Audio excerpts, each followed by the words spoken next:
সেইবার বেশ অনেকদিন পর গ্রামের বাড়িতে ফিরেছি। সময়টা বর্ষাকাল। তীব্র গরমের পর বর্ষাটাও দিন দুয়েক বেশ ভালোই পড়ছে। সন্ধেবেলা নিমু কাকার চায়ের দোকানে বসে চা খাচ্ছি। সেই অপূর্ব স্বাদের গ্রাম্য গন্ধ জড়ানো আদা দেওয়া খাঁটি গরুর দুধের চা কলকাতা শহরে কোথাও পাওয়া যায় না। চা খেতে খেতে গল্প করছি নিমু কাকার সঙ্গে। এমন সময় সেখানে হাজির বিদ্যুৎ আর সৌমেন। আরে নীলুদা যে, কবে এলে?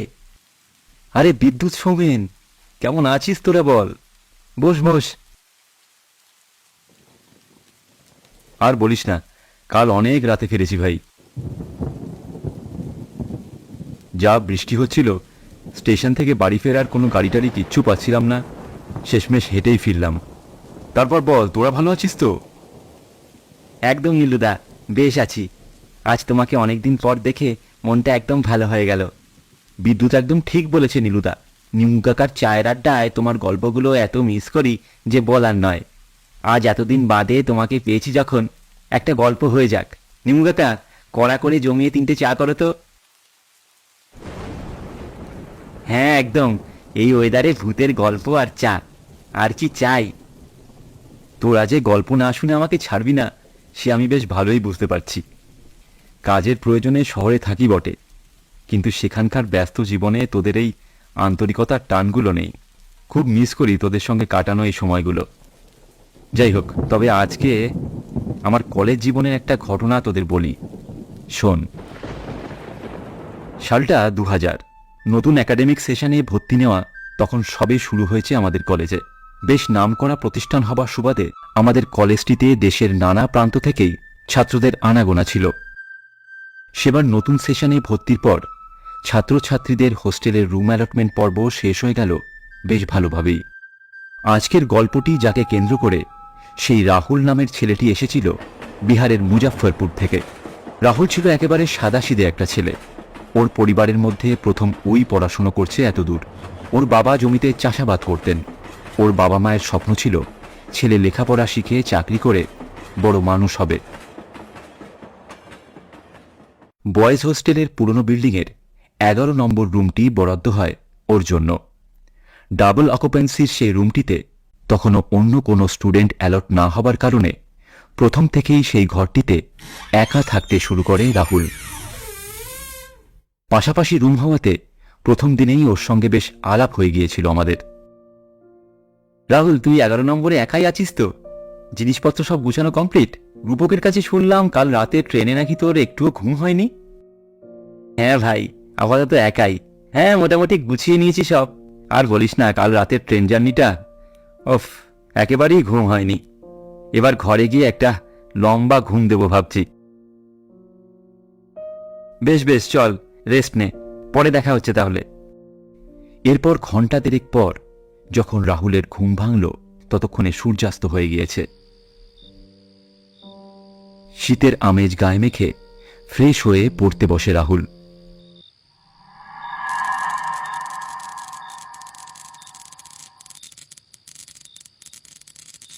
এই লাইটটার আবার কি হলো?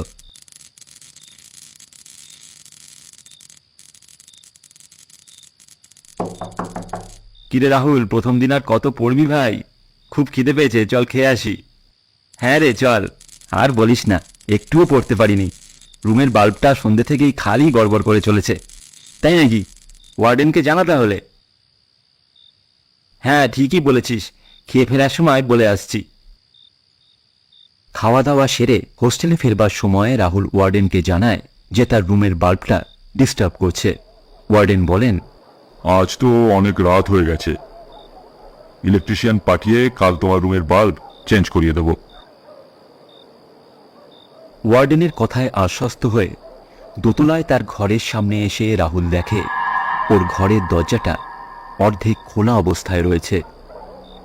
বেশ খানিকটা খটকা লাগে রাহুলের মনে। দরজাটা তো আমি দিয়ে গেলাম, তাহলে খুলল কে? জিনিসপত্র সব ঠিক আছে তো আমার? তড়িঘড়ি ঘরে ঢুকে রাহুল দেখে তার জিনিসপত্র, ডকুমেন্টস সব ঠিক আছে কিনা। সবকিছু ঠিক আছে দেখে হাফ ছেড়ে বাঁচেও। তখন ওর ঘরের আলোটাও আর তেমন ডিস্টার্ব করছিল না, তাই কিছু সময়ের জন্য পড়তে বসে রাহুল। পড়তে পড়তে রাত প্রায় 1টা বেজে যায়। বইপত্র গুছিয়ে নিয়ে শোবার আগে খেয়াল করে ভালোভাবে ঘরের দরজা আটকায় রাহুল। কিন্তু লাইটের সুইচ বন্ধ করবার সময় রাহুল লক্ষ্য করে বাল্বটির ঠিক নিচের দেওয়ালে দুটো অদ্ভুত কালো রঙের হাতের ছাপ। এমনিতে মানুষের হাতের ছাপ বলে মনে হলেও সেটা বেশ খানিকটা অন্যরকম লাগে রাহুলের। যাই হোক, দুচোখে তখন ক্লান্তির ঘুম প্রায় জড়িয়ে এসেছে রাহুলের, তাই বিশেষ কিছু তেমন চিন্তা না করেই শুয়ে পড়ে সে। গভীর রাতে ঘরের লাইটের অস্বাভাবিক দপদপানিতে ঘুম ভেঙে যায় রাহুলের।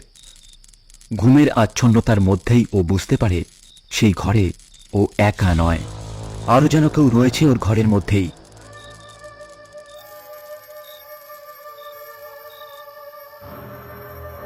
কে কে কে ওখানে?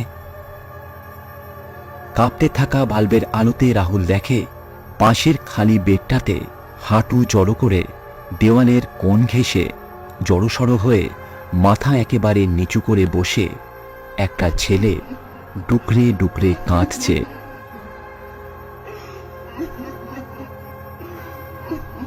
কে ওখানে? কোনো উত্তর দেয় না ছেলেটি। রাহুল বিছানা থেকেই দেওয়াল হাতড়ে কোনো ক্রমে আলো জ্বালাতে যায়, কিন্তু আলো জ্বলে না। কি করবে কিছু বুঝতে পারে না রাহুল। বন্ধুদের কি ডাকবে চেঁচিয়ে? 7-5 ভাবতে ভাবতেই হঠাৎ ফিরে আসে ঘরের আলো। আলো ঝলমল ঘরে তখন কাউকেই আর দেখতে পায় না রাহুল। ঘড়ির কাঁটায় তখন রাত 3টে।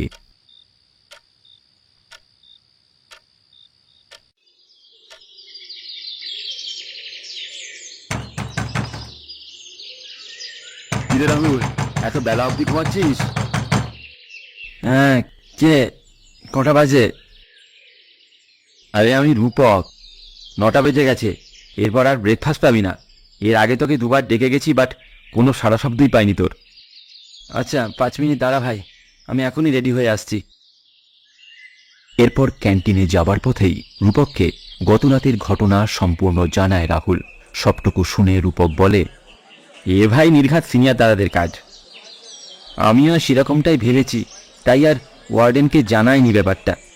হ্যাঁ ঠিকই করেছিস, ও একটু একটু ফ্রেশারদের সঙ্গে সব কলেজ ইউনিভার্সিটিতেই হয়, আমাদের সবার সাথেই হবে। তুই কিছু রিয়াক্টই করিস না, এমন ভাব দেখা যেন তুই কিছুই দেখিসনি। তবে মনে করে তোর ঘরের বাল্বটা আজ বদলিয়ে নিস। হ্যাঁ, ফেরার সময় ওয়ার্ডেনকে বলে যাচ্ছি লোক পাঠাতে।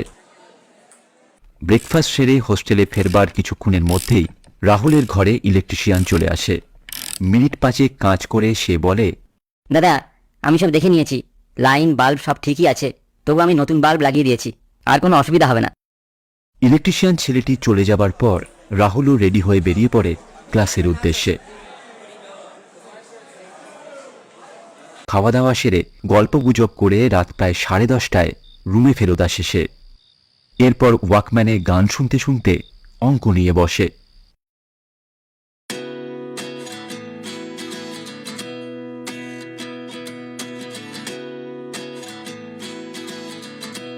কিছুক্ষণ ভালোভাবে চলবার পর ওয়াকম্যানটা থেকে কেমন একটা অদ্ভুত আওয়াজ কানে আসতে থাকে রাহুলের।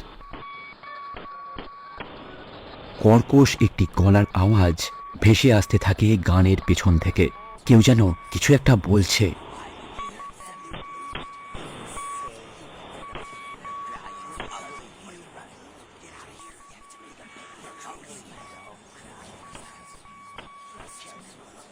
কিন্তু কি বলছে সে? দোকান চেপে ধরে কোনো ক্রমে সেই অদ্ভুত জড়ানো কর্কশ গলার স্বর পরিষ্কার শুনতে পায় রাহুল। তীক্ষ্ণ খসখসে সেই আওয়াজে কেউ যেন অনবরত বলে চলেছে, ওরা আমাকে শেষ করে দিল, কাউকে কাউকে ছাড়ব না আমি, কাউকে না। এই হোস্টেলের সব কথা মরবে, সব কাউকে ছাড়ব না, কাউকে না। ওয়াকম্যানটা নাড়িয়ে চাড়িয়ে অন অফ করে বারবার চালাতে থাকে রাহুল, কিন্তু প্রতিবারই সেই একই আওয়াজ কানে আসতে থাকে তার। ঘড়িতে তখন রাত প্রায় 2টো। হঠাৎ করেই নতুন লাগানো বাল্বটা শব্দ করে ফেটে যায়।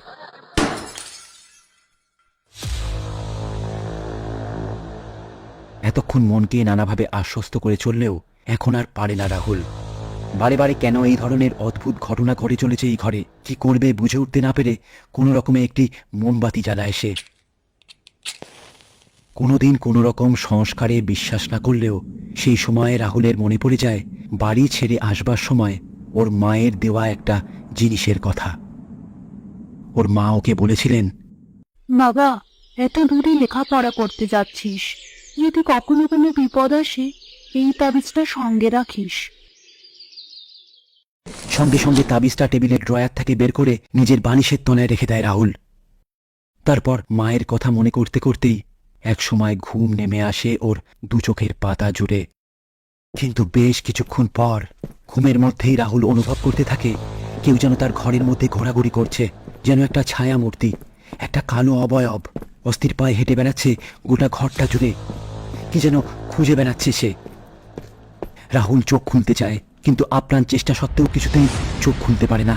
এর মধ্যেই বুকে পাহাড় প্রমাণ চাপ অনুভব করতে থাকে রাহুল। বন্ধ চোখেই সেই পরিষ্কার বুঝতে পারে সেই ছায়ামূর্তি তার গায়ের উপর উঠে তাকে গলা টিপে মেরে ফেলতে চাইছে।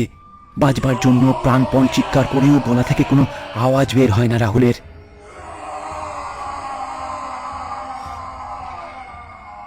ধস্তাধস্তিতে খাট থেকে পড়ে যায় রাহুল। ওর সঙ্গে মাটিতে পড়ে যায় বালিশের নিচে থাকা সেই তাবিজটাও। এক ঝটকায় বন্ধ চোখ খুলে যায় রাহুলের। ঘন ঘন শ্বাস পড়তে থাকে তার। ওর সারা শরীর তখন ঘামে ভেজা। ওই অবস্থায় ঘুম ভেঙে রাহুল মনে করে হয়তো কোনো ভয়ঙ্কর দুঃস্বপ্ন দেখছিল সে। বিচলিত মনকে কিছুটা শান্ত করে জলের বোতল থেকে জল খেতে গিয়ে ঘরের সিলিংয়ের দিকে তাকাতেই রাহুল দেখে সিলিং ফ্যানের আংটা থেকে ঝুলে রয়েছে একটি ছেলের দেহ।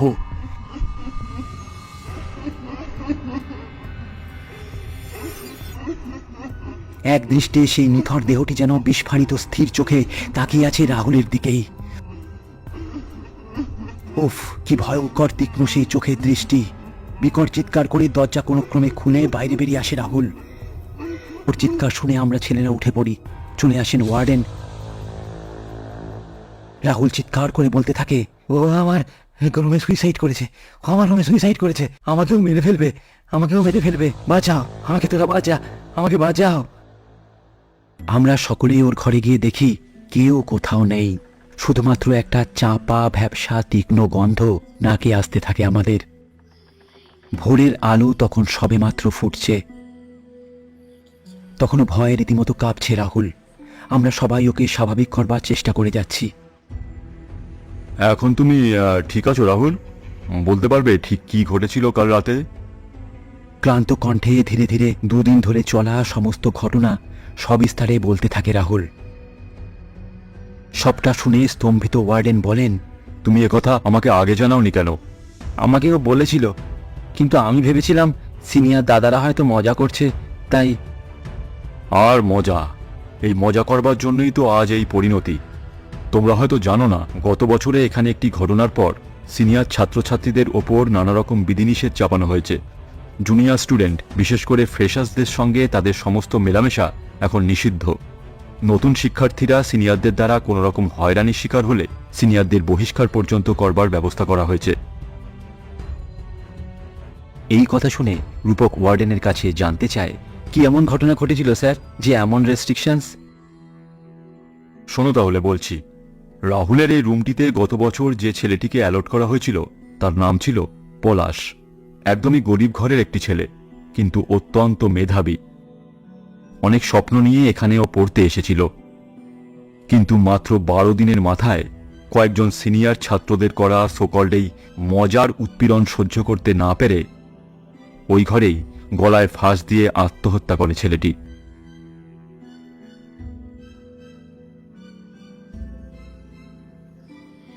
সেই ঘটনার ট্রমা থেকে এখনো আমরা পুরোপুরি বেরিয়ে আসতে পারিনি। আচ্ছা রূপক, শোনো, রাহুল 2 দিন তোমার সঙ্গেই থাকুক। কাল কলেজ ম্যানেজমেন্টকে বিষয়টি জানানো হবে। দেখা যাক ওনারা কি ডিসিশন নেন। একদম ভয় পেও না রাহুল, তোমার কিচ্ছু হতে দেব না। এক পলাশকে অকালে হারিয়েছি আমরা, দ্বিতীয় কোনো স্টুডেন্টকে হারাতে পারবো না। কলেজ ম্যানেজমেন্ট কমিটি পরদিনই রাহুলকে নিউ বিল্ডিংয়ে ডবল অকুপেন্সির রুম অ্যালট করে। চিকিৎসকের পরামর্শ মতো বেশ কিছুদিন ওষুধও চলে রাহুলের।